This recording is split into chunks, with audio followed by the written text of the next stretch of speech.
Hello friends, तो आज हम लोग देखने वाले हैं पिछले 3 बार से जेपीएससी मेंस में ज्योग्राफी से कौन कौन से क्वेश्चन रहे हैं 2016 वाले में, 2022 वाले और 2024 वाले में। ये 2016 का क्वेश्चन है। 4 क्वेश्चन आपको पता होगा कि 4 क्वेश्चन पूछा जाता है जिसमें से 2 के आंसर देने पड़ते हैं। ठीक है, ये 2022 वाला 4 क्वेश्चन है और ये 2024 वाला 4 क्वेश्चन है। ठीक है, तो हम लोग देखते हैं पिछले 3 बार से जो जेपीएससी मेंस ले रहा है उन तीनों बार का, और इसके साथ ही साथ बैकलॉग का भी मैं दिखा दूंगा आपको। ठीक है, इसी के पीछे है वो। तो और इसी के आधार पर ये कोशिश करूंगा आपको बताने की कौन से क्वेश्चन इस बार पूछे जा सकते हैं 14 जेपीएससी के मेंस में ज्योग्राफी से। चूँकि देखिए ज्योग्राफी की एक ऐसा सेक्शन है जो थोड़ा सा टफ होता है। ठीक है, तो अगर आप अंदाज़ा अगर लगा पाएँ उन क्वेश्चंस को अभी से कर लें तो बहुत ही बेनिफिशियल रहेगा आपके लिए। तो पहला क्वेश्चन जो 2016 वाले में था कि पृथ्वी की आंतरिक संरचना पर भूकंप विज्ञान किस प्रकार प्रकाश डालता है, इसकी व्याख्या कीजिए। ठीक है, तो ये क्वेश्चन था पहला। ये उस समय के हिसाब से बहुत टफ था, हालांकि अभी तो लड़कों ने इसको प्रिपेयर कर लिया है। इस टाइप के क्वेश्चंस आएंगे तो जो है टैकल किए जा सकते हैं। तो भूकंप विज्ञान कैसे जो वेव्स निकलते हैं, लॉन्ग पी वेव्स और एस वेव, उनके संचरण के आधार पर, उनके प्रोपेगेशन के आधार पर ये अनुमान लगाया जा सकता है कि पृथ्वी के अंदर की संरचना कैसी है। ठीक है, दूसरा नंबर क्वेश्चन था कि वर्तमान समय में भारत का चीनी उद्योग उत्तर से दक्षिण की ओर स्थानांतरित हो रहा है, इसकी व्याख्या कीजिए। तीसरा था स्वतंत्रता के पश्चात भारत के तीव्र नगरीकरण, ये जो अर्बनाइजेशन हुआ है तीव्रता से, उसका सकारण विवरण प्रस्तुत करिए, है ना, कारण के साथ। चौथा नंबर क्वेश्चन था कि झारखंड में ग्रामीण अधिवास के प्रकारों की व्याख्या करिए। एक क्वेश्चन झारखंड से रहता है, तो झारखंड से यही क्वेश्चन था, अर्बन सेटलमेंट से था। ओके, इसके बाद क्या है, ज्योग्राफी 2022 में क्या क्वेश्चन आया था, उष्णकटिबंधीय चक्रवातों के मौसम का वर्णन कीजिए। ये चक्रवात कहाँ उत्पन्न होते हैं, प्रायः कौन से मार्ग से गुजरते हैं। ठीक है, पहला क्वेश्चन ये था।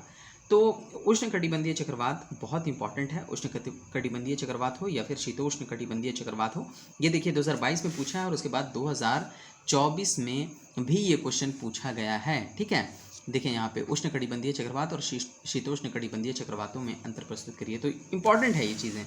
दूसरा क्वेश्चन था कि भारत में वार्षिक वर्षा के वितरण एवं इसकी प्राकृतिक वनस्पति के साथ अंतर संबंध का वर्णन कीजिए। ये भी इंपॉर्टेंट है, 24 में भी ये क्वेश्चन रिपीट हुआ है। मैं आपको दिखा देता हूँ, ये देखिए, भारत में विभिन्न प्रकार की वनस्पतियों की विशेषताओं और स्थानिक विवरण का परिचय दिए। तो देखिए है क्वेश्चन सेम ही, वनस्पति से रिलेटेड है। ठीक है, इसके बाद यहाँ पे तीसरा क्वेश्चन था कि भारत में लौह एवं इस्पात उद्योग की स्थापना एवं विकास में सहायक कारकों की समीक्षा करिए।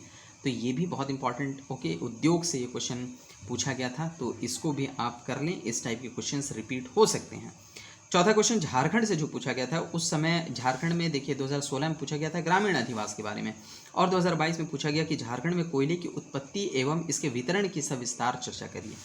ज्योग्राफी 2024 से कौन से क्वेश्चन थे, तो भारत में सौर ऊर्जा की, ये देखिए एक जनरलाइज क्वेश्चन पूछा गया था कि सभी इसको लगभग कर सकते हैं कि भारत में सौर ऊर्जा की संभावनाओं और चुनौतियों की जांच करें। सरकारी हस्तक्षेप किस प्रकार से सौर ऊर्जा को एक प्रमुख ऊर्जा स्रोत के रूप में अपनाने में और विस्तारित करने में मदद कर सकता है, ये पहला था। दूसरा क्वेश्चन था भारत के विभिन्न प्रकार की वनस्पतियों की विशेषताओं और स्थानिक वितरण की चर्चा करिए। ठीक है, तो वनस्पति से आपने देखा 2022 वाले में भी था। उष्णकटिबंधीय चक्रवात, शीतोष्णकटिबंधीय चक्रवात, ये भी 2022 वाले में था। झारखंड में भूमि क्षरण एवं मृदा अपरदन प्रभावित क्षेत्रों की पहचान करें, राज्य में अपरदन के प्रमुख कारणों की चर्चा करें। अब देखिए ये तो क्वेश्चंस हो गए। अब मैं आपको बताता हूँ कि एक्सपेक्टेड इस बार के लिए कौन से इंपॉर्टेंट है, उसको अभी से आप प्रिपेयर कर लें। तो इस बार आप वेगनर का जो थ्योरी है, ठीक है, महाद्वीपीय प्रवाह सिद्धांत, उसको ज़रूर कर लें। ठीक है, प्लेट टेक्टोनिक को कर लें। ये जो है ना ACF असिस्टेंट कंजर्वेटर फॉरेस्ट में ये क्वेश्चंस पूछा गया था, तो आप ज़रूर महाद्वीपीय प्रवाह सिद्धांत जो वेगनर का है उसको ज़रूर कर लें इस बार के लिए ज्योग्राफी में, फिजिकल ज्योग्राफी वाले सेक्शन से। ठीक है, उसके बाद में देखिए ये उष्णकटिबंधीय चक्रवात और शीतोष्णकटिबंधीय चक्रवात अपने आप में बहुत इंपॉर्टेंट है, तो इसको कर लेना बहुत ही ज़रूरी है। आपको भविष्य में भी ये फ़ायदा ज़रूर पहुंचेगा इस क्वेश्चन को कर लेने से। झारखंड का सिलेबस देखिए बहुत लंबा चौड़ा नहीं है, तो इसको आप कंप्लीटली कोशिश करें कि हम कंप्लीट इसको कर लें। ठीक है, तो और चक्रवातों से तो इम्पॉर्टेंट है ही, वनस्पति को भी अच्छे से पढ़ लें। ओके, तो इन्हीं आधार पर मैं आपको बता रहा हूँ, इन 3-4 टॉपिक्स को अगर कर लें तो प्रोबेबल है कि आपके 2 क्वेश्चन जो है पकड़ा जाएँ प्रोबेबली। ओके, तो मिलते हैं किसी नेक्स्ट वीडियो में। Thank you. Please subscribe. Please share. And please like.